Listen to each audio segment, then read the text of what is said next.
Hello, welcome to PinnacleScholars.com. I want to elaborate on the idea of accreditation because so many people have the idea that it is equated with quality.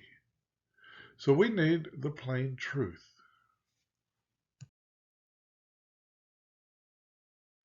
Since the aim of accreditation is to achieve uniformity and universality, that is, to have all students doing the same thing across the state, then education agencies instituted and perpetuated a model for their certified teachers to follow. It says that if faculty teach lessons in the classroom that follow all the same curriculum standards, then children should be able to show that they have learned the same ideas of the standards on a standardized test. Good teachers have always had an objective to teach and then tested over their instruction to see how well they achieved their objective. But states wanted to ensure sameness, so they decided to establish uniform objectives to achieve.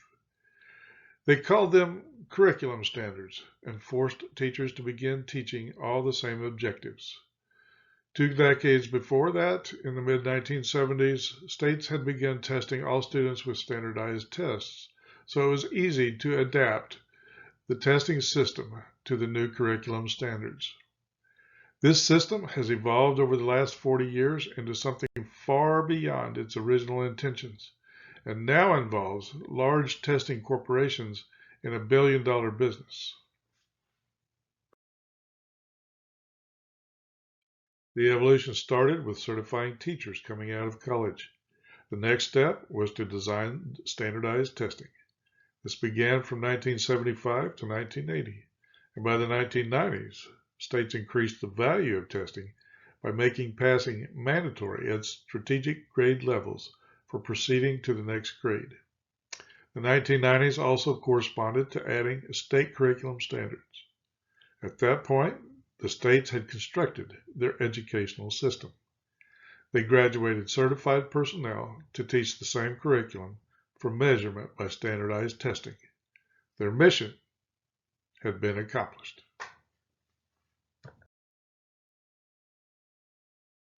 Another mission, however, soon arose in its place. To ensure that this system would stay intact, the states started tying assessment to staying within the accreditation fold. In other words, compliance with assessment guidelines was tied to funding for the district. The years between 2005 and 2015 were rife with protests by teachers and parent groups alike, saying that teachers were merely teaching to the tests.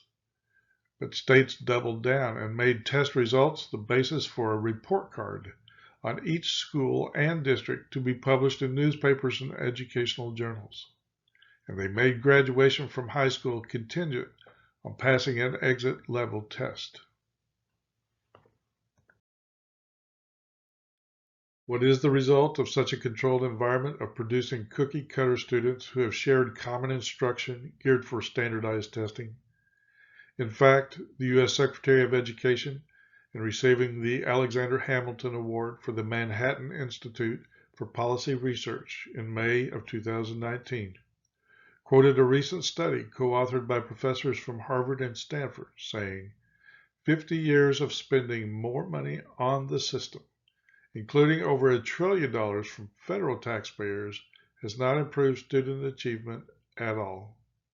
She went on to quote results from the Program for International Student Assessment, stating that American students scored in the middle of some 70 countries taking the tests, and that those results come after per pupil spending was almost the highest in the world. She ended her thought with, "We can do better."